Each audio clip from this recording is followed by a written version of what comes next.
Settle down. Good evening. Every week I'll be going from Alderaan to the Dagomar system to find stories that make you laugh. I tell you what, Ryanair are really cutting back on luxuries. Always remember, if you're talking about homosexuals, watch out for innuendo. I don't mind gays, but I don't want them stuffing it down my throat all the time. Telly's been getting pretty weird. Eamon Holmes has been pimping himself out. You could do whatever you want with me for 20 grand. Sounds like Penny Smith paid that cash. A filthy weekend. The world's getting scarier. Luckily, Andrew Marr is there to cheer us up. We could all, in Britain, freeze to death in weeks. At times, I think he makes things up. The latest threat is iPod zombie cyclists. Highlight of the week, Andrew Marr's belch. Well, I mean, it is a very serious story, and I'm sure you and Matthew, being the serious ones, can talk about the serious element of it. Now, if you didn't spot it, here it is again. Well, I mean, it is a very serious story, and I'm sure you and Matthew, being the serious ones, can talk about the serious element. So, big news of the week, somebody has lost their no-claims bonus. Tiger Woods, the most famous golfer in the world, one of the most famous people in the world, was injured in a late-night car smash outside his Florida mansion. That involved a fire hydrant, a neighbor's tree, and his Cadillac Escalade. And had to be taken to the hospital. It's massive news. Bloggers have gone wild. Tiger Woods in a car accident. That's right, my friend. His wife smashed the window with a golf club and pulled him out of the car. His wife took a golf club, broke the window, and pulled him out of the car. That's what I'm driving at, exactly. But nobody could have predicted this response. I need me a white girl, a white girl, a white girl, a white girl. I need me a white girl, a white girl. I need me a white girl.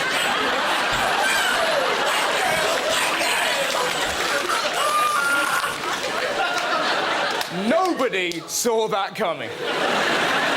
Tiger has denied the rumours that he had a massive argument with his wife. Apparently, she went ghetto. What does that mean?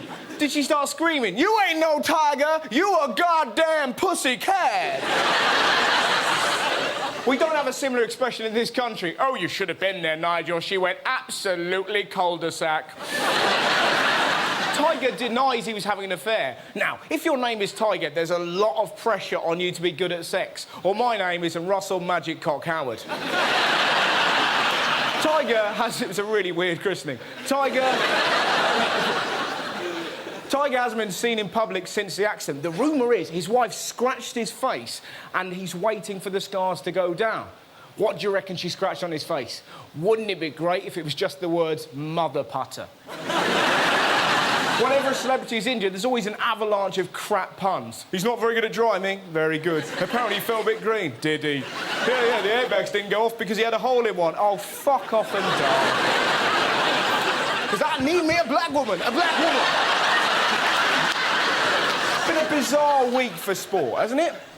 Half-time, the US Cup final, and the world's best-known footballer reaches for his inhaler.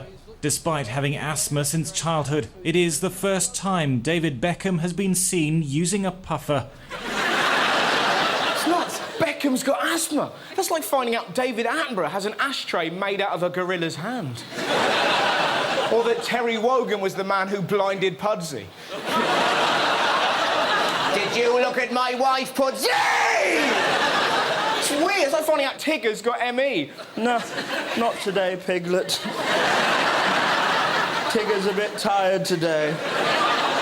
Beckham's asthmatic. Do you reckon there'll be new chants? Who's that gasping on the pitch? Quick, he's getting paler. David Beckham's on the floor, so pass him his inhaler. What if he scored, then had an attack, and the other players thought it was a new goal celebration? Well,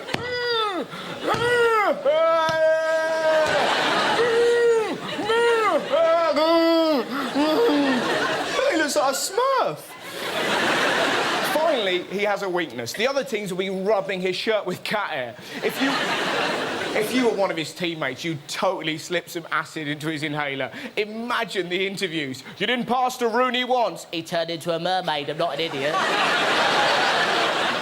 But what about you and Terry? Well, you turn up as a Scotch egg, I'm going to bite you.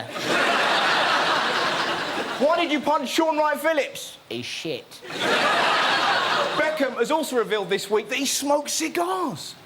Look how weird. Wouldn't you love it if he won the World Cup, lit up a fat one and went, I love it when a plan comes together. Now, win or lose, at least we'll see the World Cup, unlike the North Koreans. Kim Jong-il to ban World Cup unless North Korea win. It's so unfair. Trouble is, whenever you see a story about Kim Jong-il, you don't think of this. You think of this. I'm so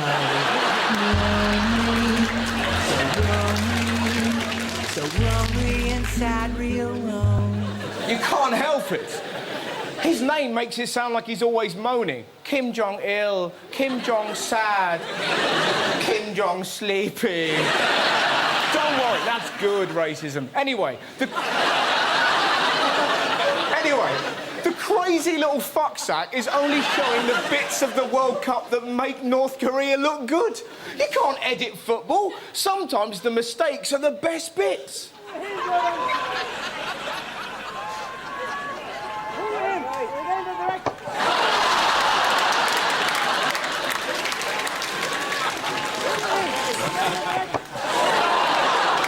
Kim Jong-il is incredible. If you think our politicians are full of PR bullshit, have a look at this.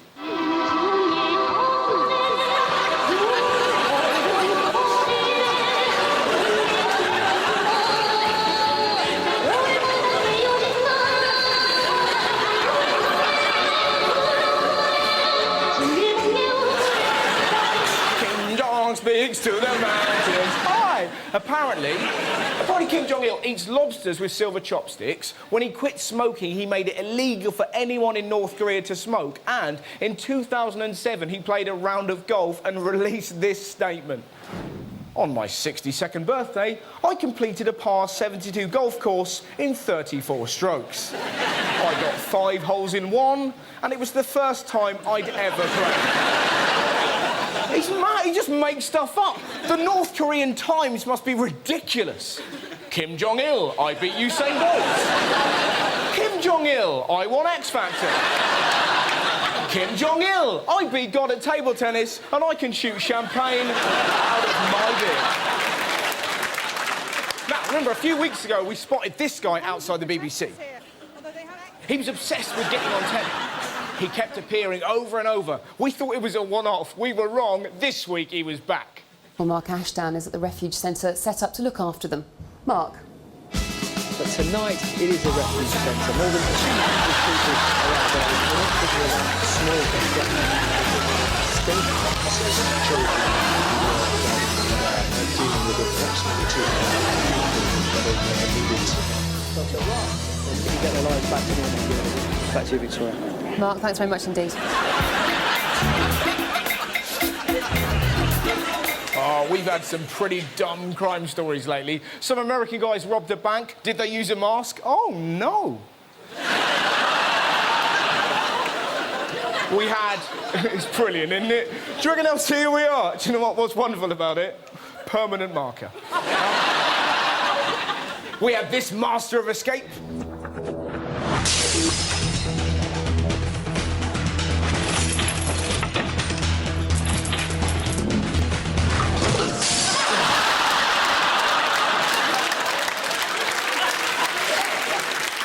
This rather unfortunate newsreader.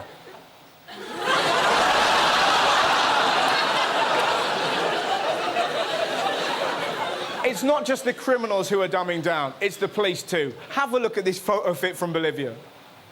You laugh, it actually worked. Police have since arrested one person.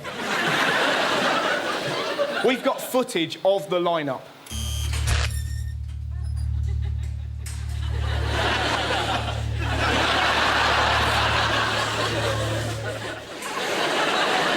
You know, they are saying this is the worst photo fit ever. I'm not so sure. Let's man who looks like a hairy egg, this crime is never getting solved. Look at this one.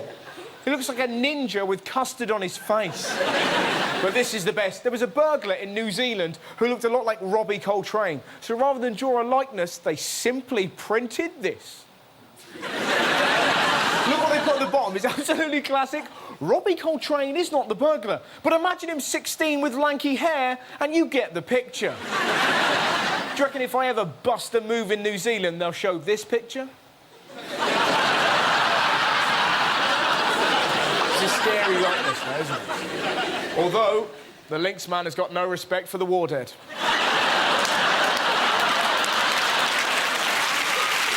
Possibly the strangest crime story of the year was this filthmonger. Man with sexual fetish for slurry jailed. Yeah, you think your love life's bad. This man was caught on a farm pleasuring himself in manure. Police described him as a bit of a loner. Really? How do you discover that's your thing? Maybe a pigeon shat on him when he was 5. Oh, no! Oh. Don't clean it, Mum.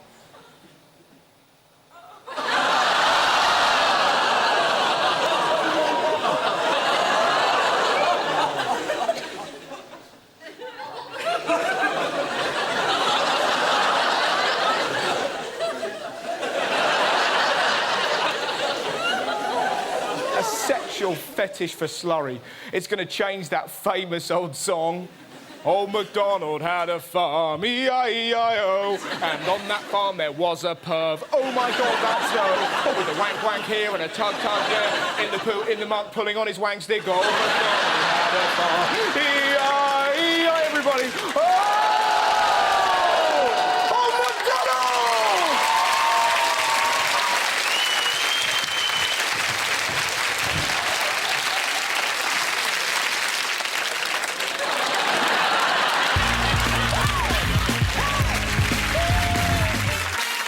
Now, here is a shock.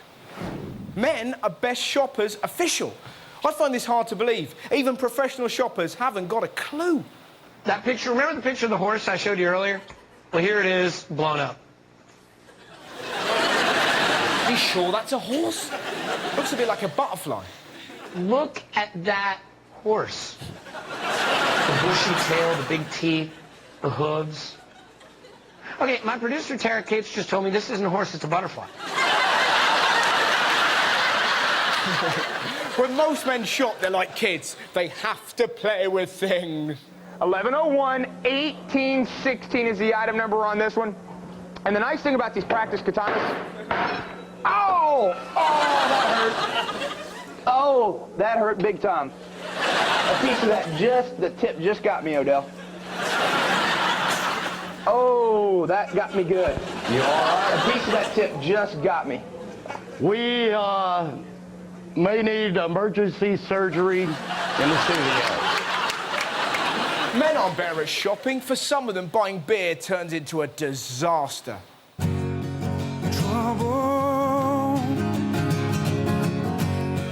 trouble, trouble, trouble, trouble, trouble,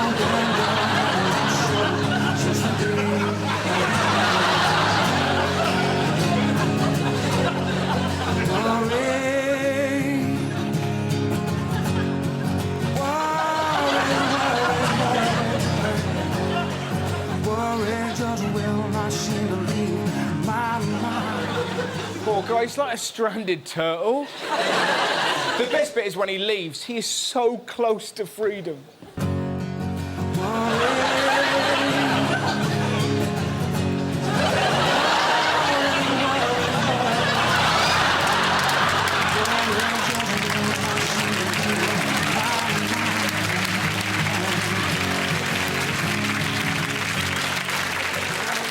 Now, the more observant amongst you will have noticed that that happened at 10:34 on a Tuesday morning. Who has a drink at that time of day? Well, I mean, it is a very serious story, and I'm sure you and Matthew, being the serious ones, can talk about the serious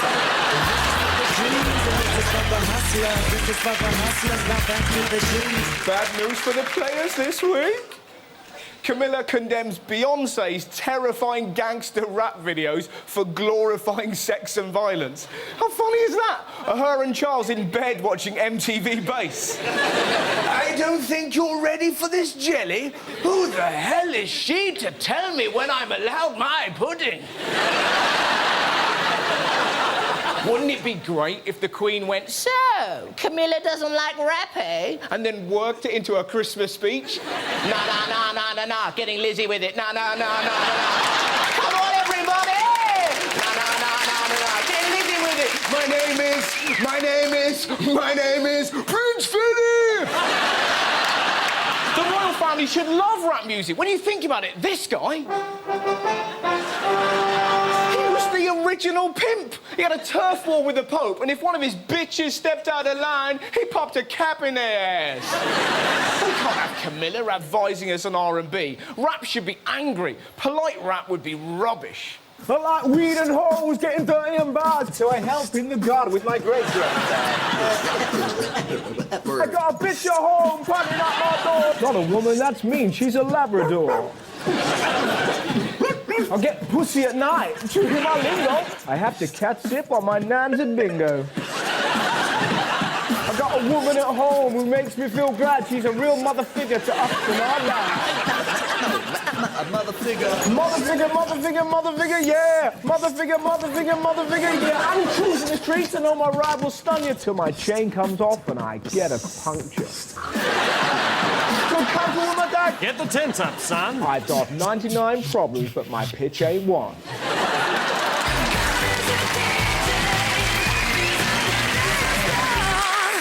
Guess who's been in the news this week? Jesus Christ, superstar. Do you think you're what they say you are? Did you see why? Jesus may have come to Britain and paid a visit to Glastonbury. If you look closely, that's obvious.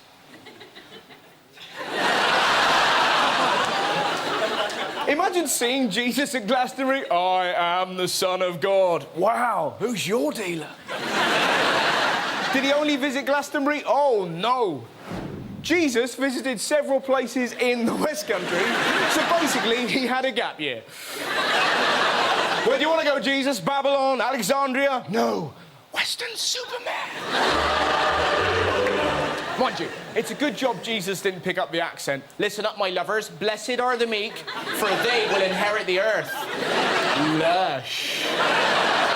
I'd love it if the locals were completely unimpressed. He can turn water into wine. That's nothing. I can turn this cow into a pasty.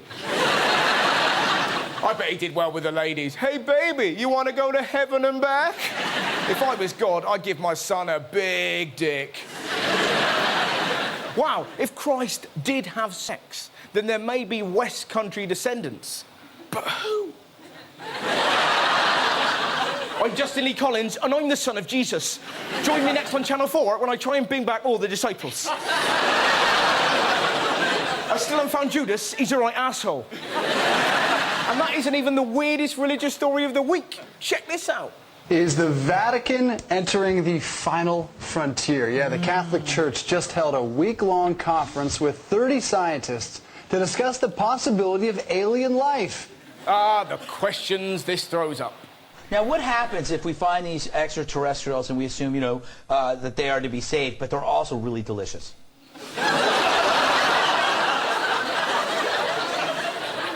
That's what we're all thinking. Do you want to know about their planet, their culture? No, I want to know what they taste like. They might taste like cows. There are cows that are outside, that are hanging out in the moon. I think we should eat them. So if there are cows on the moon, we're allowed to eat them. What a fantastic story. I'd love to see a priest and an alien having a chinwag. So there's this guy called God. Why are you laughing? In our language, God means winky bum face. Jesus in Glastonbury. Astro-Catholics. Can it get any weirder? Yes, it can. An Italian monk has quit his heavy metal band. Brother Metal, or Cesare Bonizzi, fears the devil has made fame go to his head, and so he's hanging up his microphone for good. What a shame. I'd love to have seen him give mass. And now, hymn 356, bring your daughter to the slaughter. How mad is this? A monk that's in heavy metal? That's like finding out Clarkson's got a wind farm or that Lady Gaga doesn't have a penis. It's mad. It must have been so weird for him, because by day...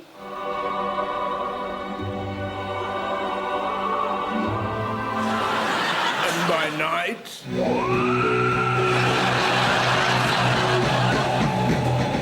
You don't want to take his Bible. Do you want to know why they quit? Look at this.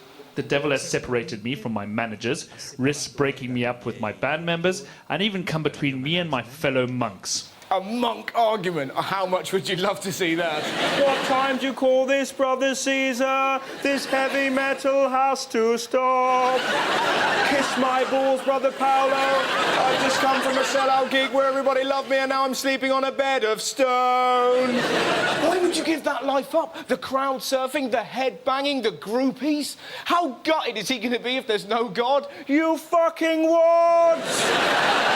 Do you know how many emos I could have banged? I could have had more goth clunge than Marilyn Manson!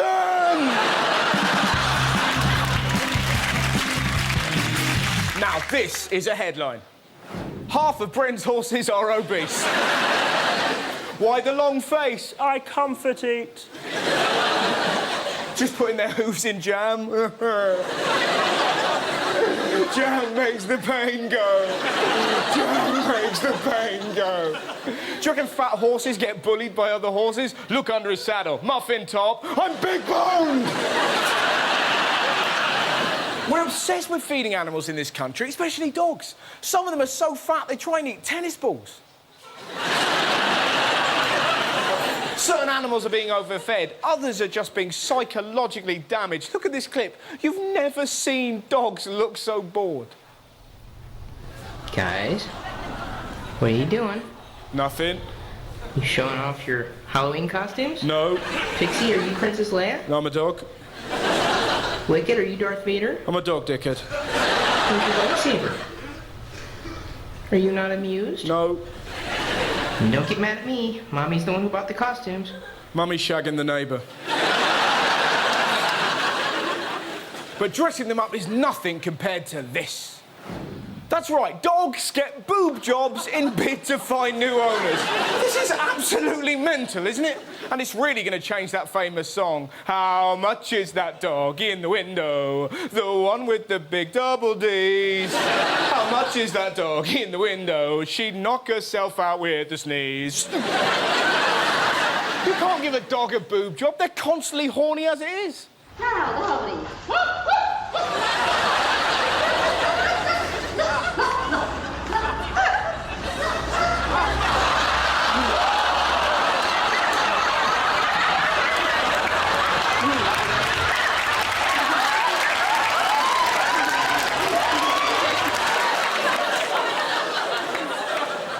She is never going to Crufts.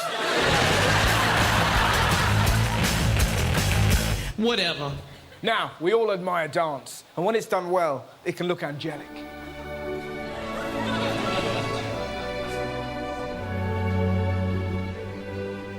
Trouble with clips like this, it makes you think, I could do that.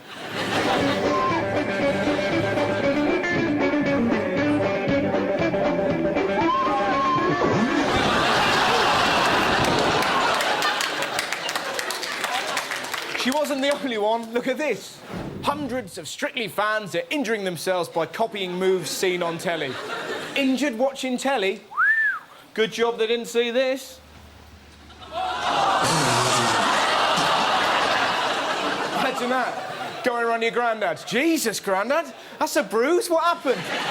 You don't want to bloody know, Russ. That's the last time I got a long lead. Now, did you see this? They've invented an underwater phone. I'll tell you what, finding Nemo would have been over in minutes. Nemo, where are you? I'm over by the rocks. I'll tell you what, if I had an underwater phone, I'd definitely have this ringtone.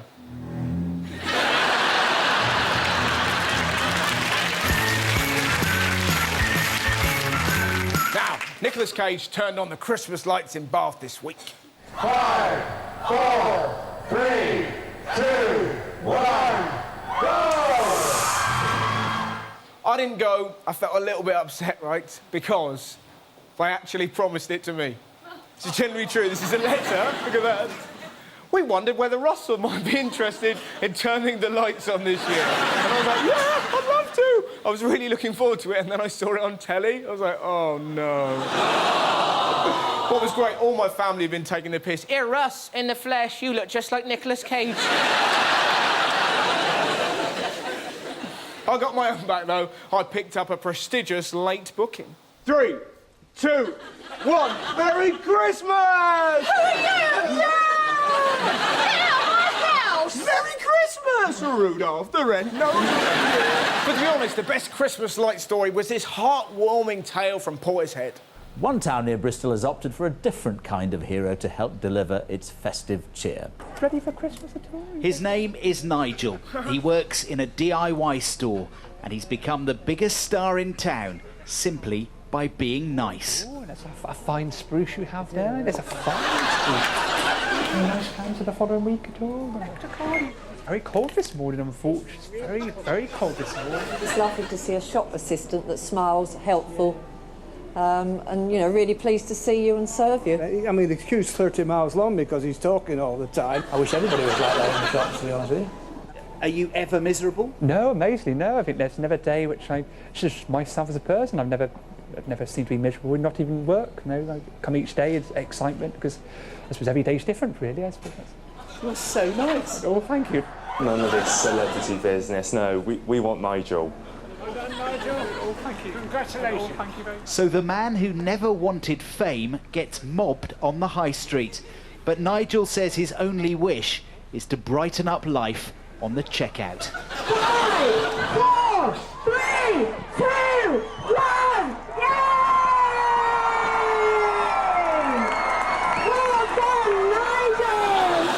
How lovely is that? Hope you enjoyed the show. See you later.